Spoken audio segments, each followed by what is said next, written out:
Agosto de 1972. Jefes guerrilleros copan desde adentro el penal de máxima seguridad de Rawson.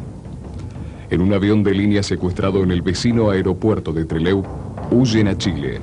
¿En qué momento, en qué reunión comienzan a planificar la fuga? La fuga del primer día que llegamos. ¿Qué plan tenían? Claro, consistía eso en hacer un túnel desde una de las celdas del pabellón, precisamente 5, que era el de donde estábamos todos los que ellos consideraban más peligrosos, hasta el paredón. ¿Y cuándo varía ese plan? Bueno, ese plan varía a partir de que Robbie plantea de hacer un proyecto distinto, ¿no? Entonces el plan consistía en copar la unidad carcelaria esa desde adentro, desde ahí fugar en vehículos hasta Trelew, en Trelew copar el aeropuerto y a un avión de línea que venía a esa hora subirnos y exigirle la ida para Chile. Entonces, claro, ese plan también se pudo hacer porque precisamente a raíz de una relación que tenía el gringo Mena ahí dentro de la cárcel con un guardia cárcel que se llamaba Facio, él colaboraba mucho con nosotros, ¿no? Y eso era a través de un pago. Nosotros le pagábamos le íbamos a pagar en esa época por el trabajo ese 10 millones de pesos. Y entonces precisamente a través de este guardia cárcel Facio fue que él, cuando iba tomando guardia, nos entraba a nosotros armamento. Entonces nos llegó a entrar 10 pistolas Browning, que fue con las que copamos el penal desde adentro. ¿Vive este guardia cárcel? No, por eso lo estoy diciendo, ¿no? ¿Y qué pasó con Facio? La mitad del dinero que nosotros teníamos que entregarle estaba pendiente de entrega para hacerla posteriormente. Se entrega después de la fuga. Entonces ahí llegó a conocimiento del ejército de esa situación, que faltaban de entregarle 5 millones de pesos. Entonces lo que nosotros nos enteramos después, que un día se presentó a la casa de Facio una persona que era evidentemente del ejército a entregarle el dinero que faltaba. Entonces él lo hizo entrar a la casa como aceptando reconociendo esa situación, y ahí es cuando lo apresan. ¿Y cómo fue la toma del penal? Entonces el plan consistía en ir copando los pabellones, eran 8 pabellones. Simultáneamente, un grupo ocupa un avión de pasajeros que llegaba en ese momento al aeropuerto de Trelew, pero la fuga se frustra parcialmente y solo logran escapar los principales jefes. De Chile fueron a Cuba. ¿Es verdad que le llevaron la llave del penal de regalo a Fidel? Sí, llevamos una llave ahí que teníamos en el penal, nos llevamos a Cuba ahí. ¿Cuánto tiempo estuvieron viviendo en Cuba? Bueno, nosotros ahí estuvimos 2 meses, antes de fin de año ya estábamos de vuelta acá.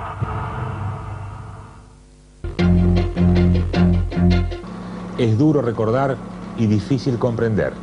Creemos que la información ayuda a la comprensión, aunque venga de un solo lado, como en este caso. ¿Cuándo deciden el primer asalto a un cuartel?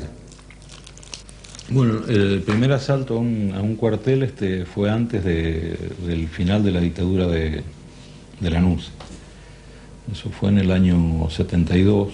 Posteriormente nosotros en el caso nuestro, ya habíamos regresado de la fuga.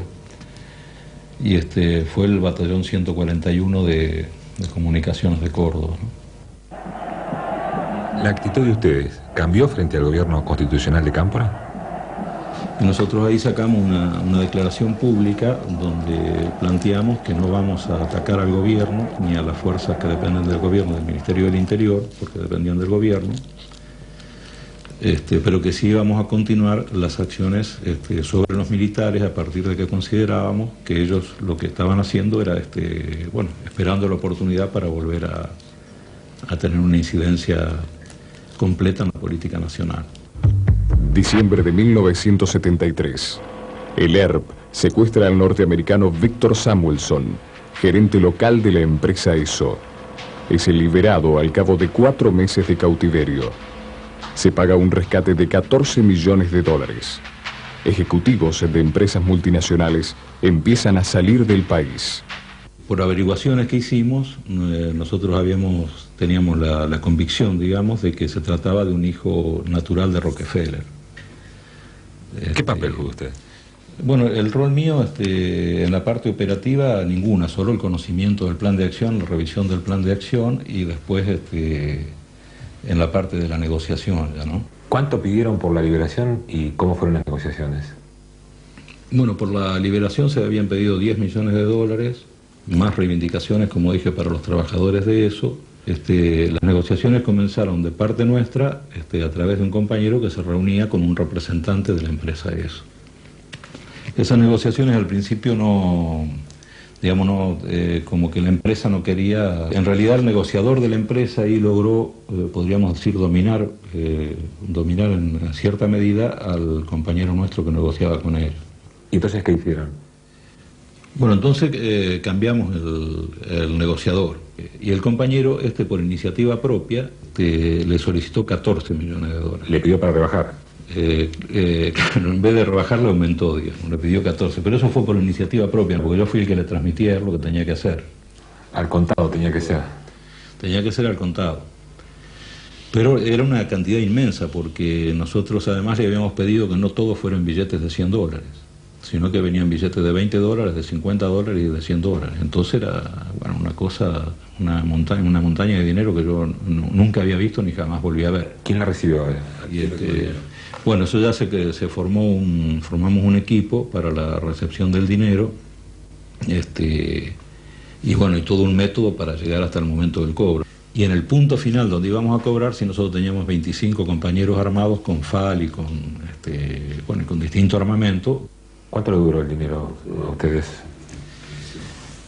Y ese dinero, yo en tiempo no sé, pero tampoco duró tanto, porque claro, la guerrilla en esa época tenía muchas necesidades, entonces había compras de armamento, compras de vehículos, compras de casas, viajes, y bueno, era como, digamos, como parte de la obtención de recursos, no solo para el RP, sino para el conjunto de esas organizaciones, ¿no? El MIR de Chile, el MLN de Uruguay y el ELN de Bolivia. Enero de 1974.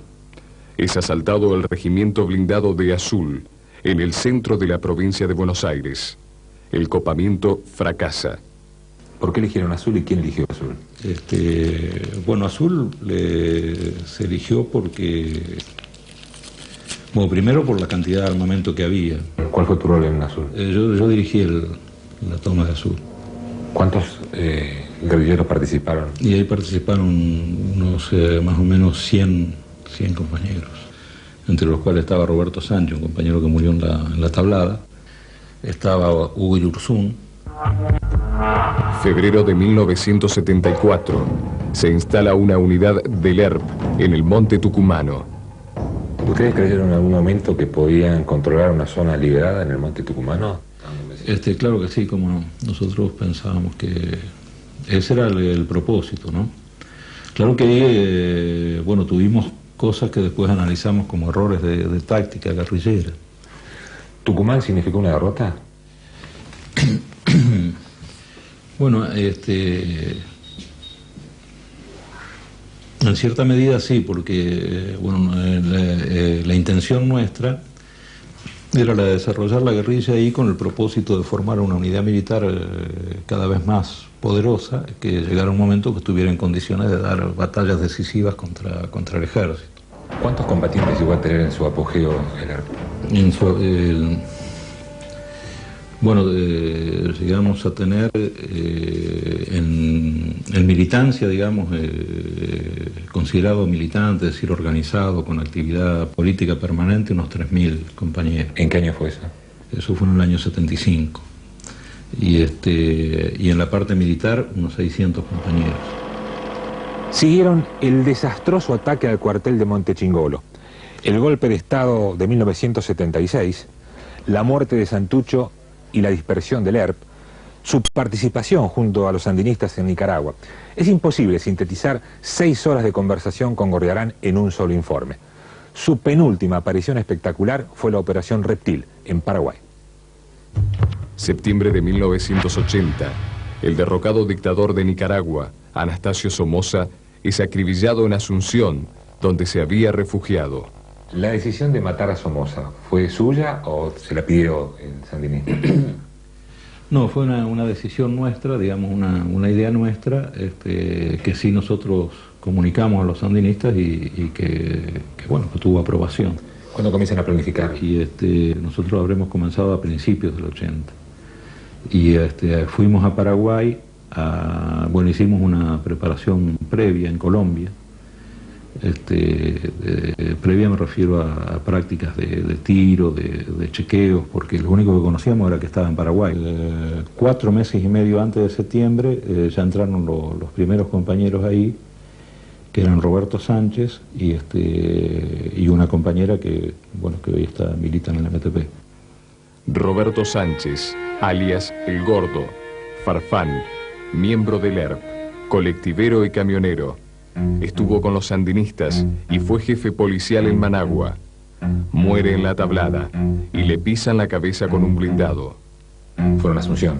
O sea que ahí participamos 8 compañeros en la operación esa.